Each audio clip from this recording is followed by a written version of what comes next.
I mean, Russia was great. It was great to be there, competing at the World Championships. I've always wanted to compete in Russia. As growing up, my coach was from Russia, so getting to compete in his home country was really cool. And then the city of Ufa was great. The atmosphere was great. It's a college town, so there was always a lot of people out and about. Um, Everybody was super friendly there, so it was just awesome to be there, and it was an awesome atmosphere to compete in. I mean, it was a tough year with COVID and everything else. A lot of adapting to situations that we had to deal with. But it was a good year for me in the RTC. I mean, we set out goals right at the beginning of me taking the gap year, and the goals were make one world team and qualify for the Olympic trials. And between working hard and having a little bit of luck, we smashed those goals. We smashed my goals. I was an Olympic alternate, which was a lot of fun. Competing at the trials, and then I made two world teams. Ended up getting a medal and a gold medal. So I mean, it meant a lot to meet those goals and exceed the goals that we set out to do. Braxton, Cody Goodwin here from Intermat. Was just kind of curious, man, have you had a chance to really kind of step back and kind of assess or reflect on everything that you've really been able to do, not just this past year, but really within the last 6 months, just with Last Chance, Olympic trials, Junior Worlds? I mean, it seems like it's just been really nonstop for you. Have you had a chance to really look back at everything? I've had a little bit of time to reflect. I mean, between a lot of it was like during our long travel day, sitting on an international flight for 10 hours makes you think a little bit. I think over the next 2 weeks, I'm going to sit down and kind of think of how I could have done better and, what we can fix for the next time. But, for the most part, it's been just straight go, go, go. And, we'll sit and reflect when the dust settles. Congratulations to you, Braxton. For both Chris and Jon, can you put into perspective exactly what Braxton was able to accomplish at the Junior Worlds? I'll start. How you doing, buddy? It's good to see you, man. You too. You know what? He made history. Let's just say that in USA Wrestling history, and Cody, you can probably correct me if I'm wrong here, but I believe there's only been 3 guys to ever win medals in both Greco-Roman and Freestyle at the junior world level, and I believe that Braxton was the only one to win a world championship and a bronze medal. So he's made history. And that, in the history of wrestling and USA Wrestling sending teams over there, it was just one heck of an amazing feat. So he's up there with the best of the best, if not the best, in the 20 and under age group, in the world. There's only been 3 people ever to do this. I think the first one ever double medal was 1983. And then the second was Adam Kuhn, a few years ago. But like you said, Braxton's the highest finisher we've ever had in the history of USA Wrestling at this age group. And what he did was an unbelievable accomplishment. And but it was no surprise for us. We knew what Braxton was capable of, and it was just going there and executing, and he did a fantastic job. And let me just add to what people don't really understand either is he was the very first weight class to go. So the travel over there, he got delayed 24 hours. We get over there. He's got to make weight. He's got to wrestle. We've got to come back that night, get down to weight, make weight, wrestle his finals match. Then he gets 2 days off, right? Sore, tired, beat up. Then we have to go do it all over again, make weight twice, wrestle. So, this guy went and won 2 world medals in a matter of, 7 days, made weight 4 times, which is really unheard of, and competed against the best in the world. Braxton, when you hear that, hey, dude, you made history, you're just the 3rd ever to win 2 medals at the same world championships or at the junior world championships in the same year. What kind of goes through your mind? Does that strike any sort of chord with you? Has that sunk in what you've been able to do yet, or have done, I guess?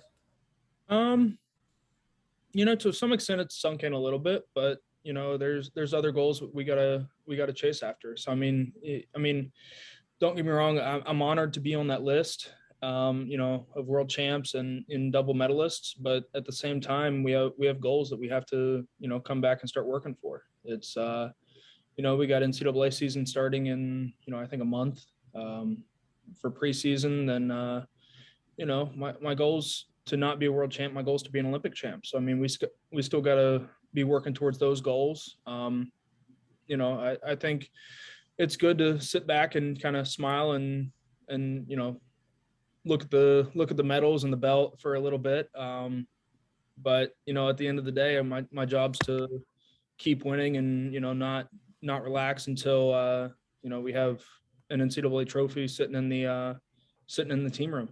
So describe everything you had to go through and waiting and making weight and waiting and all that type of stuff. Where did you get the energy to do what you did over there? The coaches have trained us to be able to operate at a pretty high level, even when we're exhausted, just through hard training and proper nutrition and everything else. So, I mean, was I exhausted? Yes.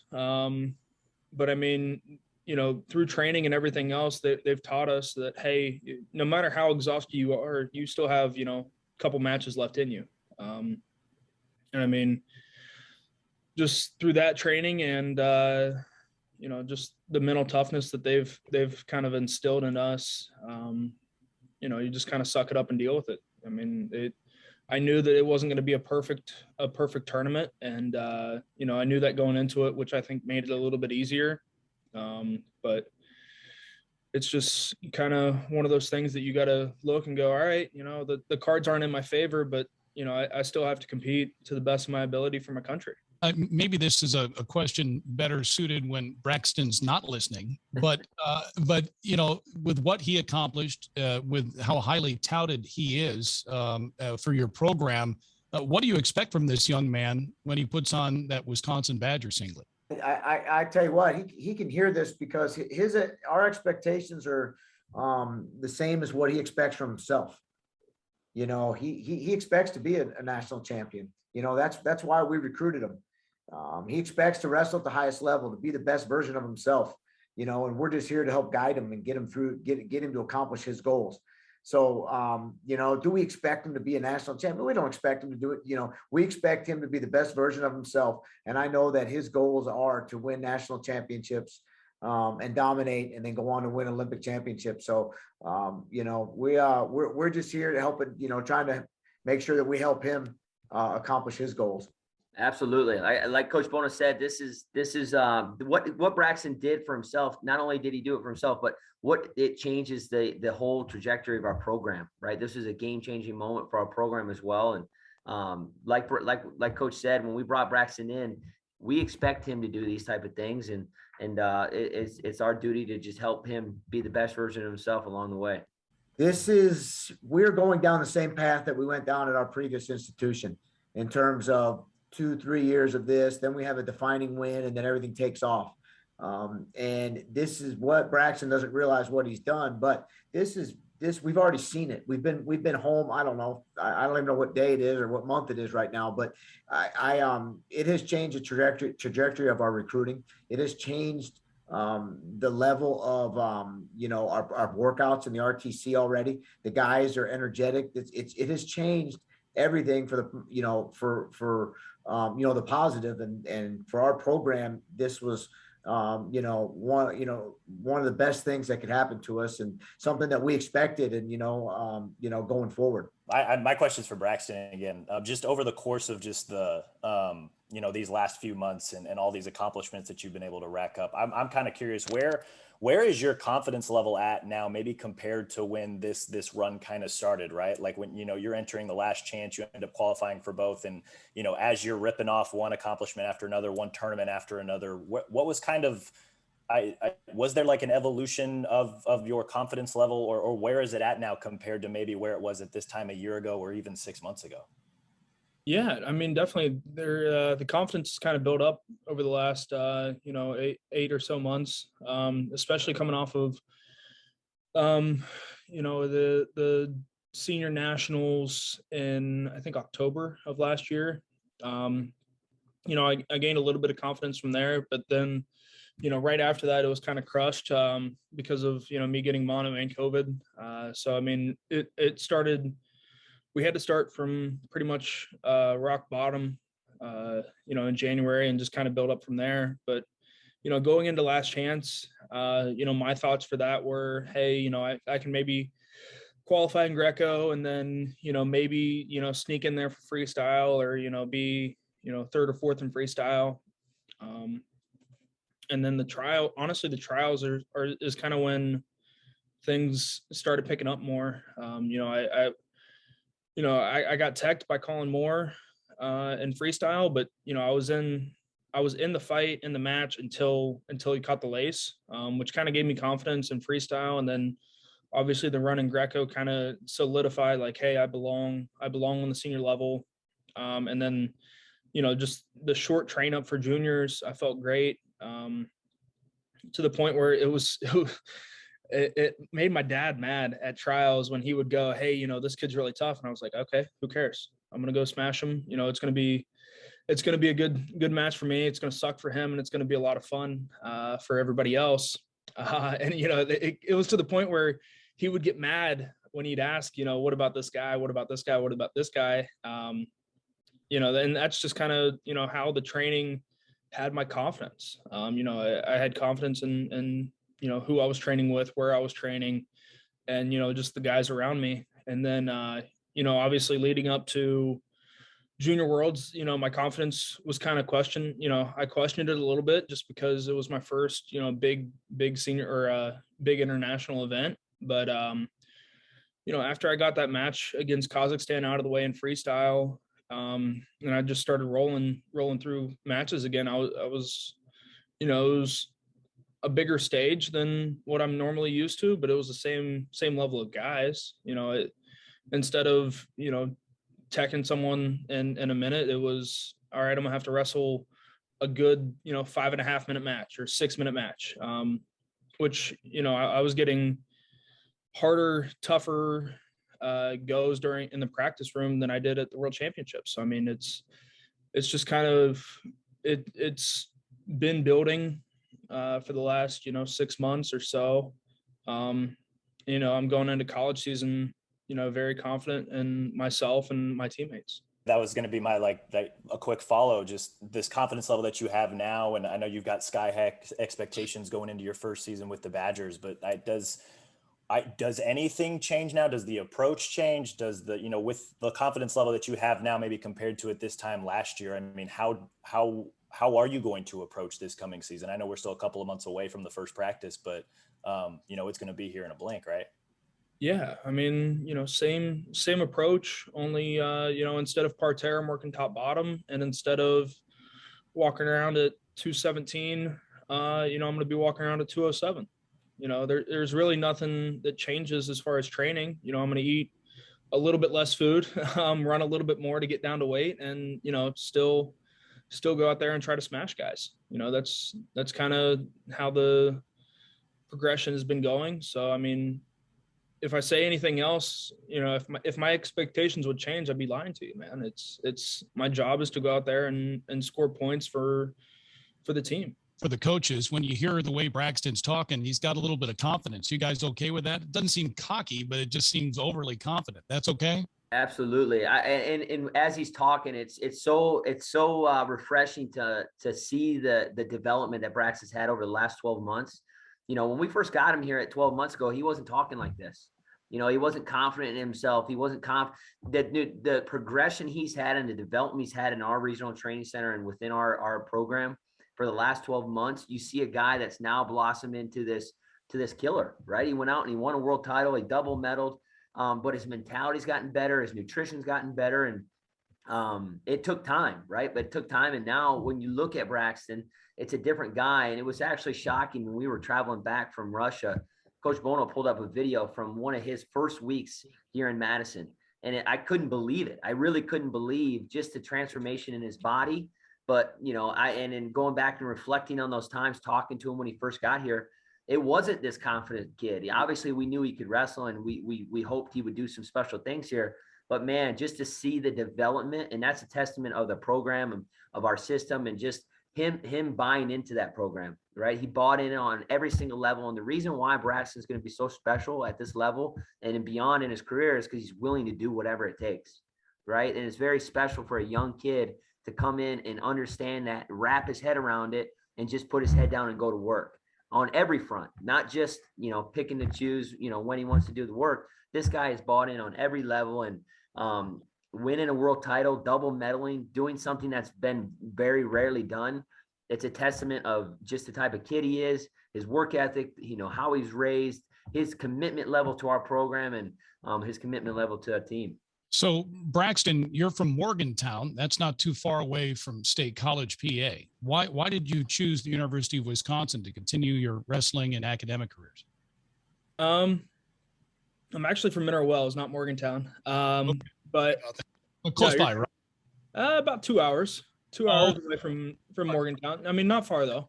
Not familiar with Virginia, so go ahead. No, you're good. No, you're good. I understand completely. But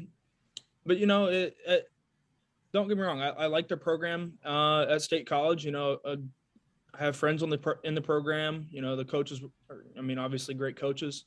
But I saw something special here. Between the guys that are already on the team that I knew, Trent and I go way back. All the way, I think I was in middle or elementary school. He was in middle school when him and I started going to the same camps together. So, I had the connection with the team guys, the coaches, were fresh off of, doing well at their previous program. And, I believe in everything that they said, working hard, very, tough mentality. We're going to outwork everybody. That really resonated with me, coming up in, a very blue collar area. Just the resources and the university in general. They've been 100% supportive and, everything that we've been doing here. So, it was a perfect fit here for me. So, as much as I liked the other programs on the table, I think Madison's my home. So, I picked it and ran with it. And, 2 years later, we're seeing the rewards from it. Yeah, it's a pretty good college town, isn't it?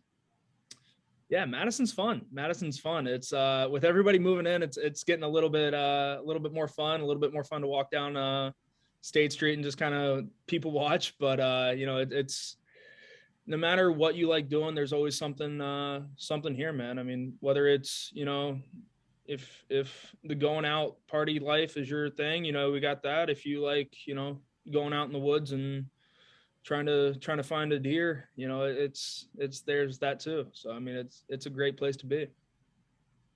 Don't wrestle with the deer. I'm not wrestling it, man. The way you've been competing, holy cow, that's awesome. This one's for the coaches.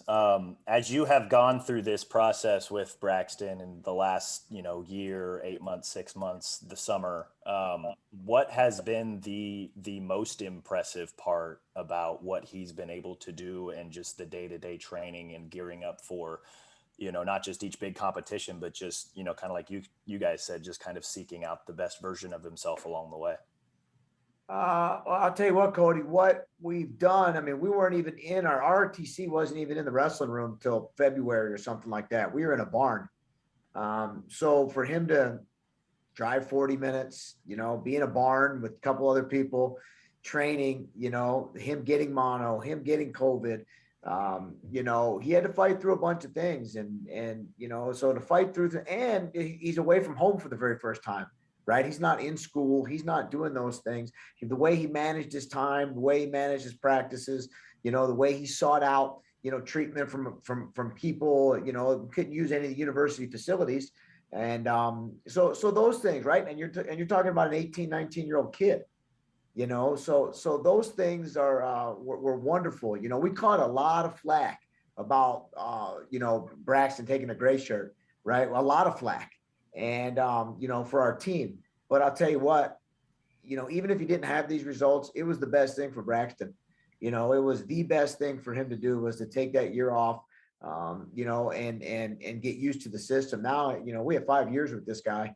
And there's another Olympic coming up in the Olympics in 3 years that he could sit out too. So listen, I'm just impressed with him with his maturity, his attitude, his love for his teammates is unbelievable. He has almost single-handedly brought this team together. And the sky is the limit now for us here, and we are so fired up to get this season started.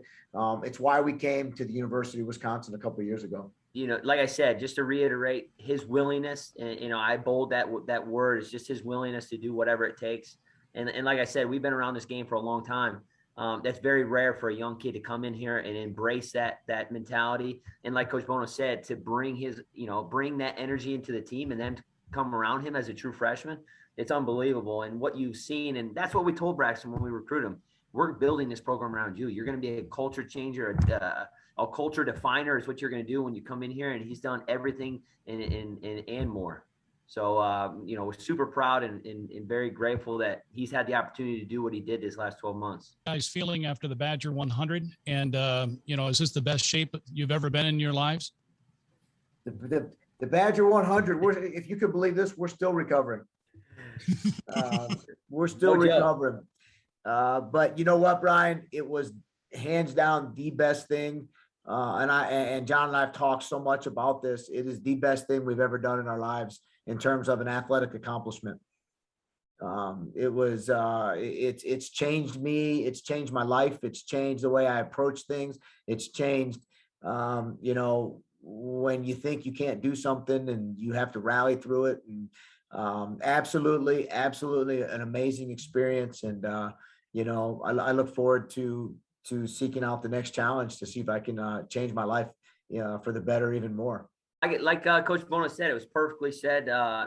This was hands down the toughest, most rewarding experience I've ever had. And like Coach said, it was 32 hours straight of just straight pain. And, luckily I had him right next to me, and we were able to endure it together. And we're already a really, really close, we already have a really close friendship, but it took it to like 100 levels higher just because of the experience that we did together. And little people know that, during the race, we had special people come out and help us through the race. And Braxton was one of those guys. And, to just do that on his own, he came out with nobody. We didn't tell him to do it.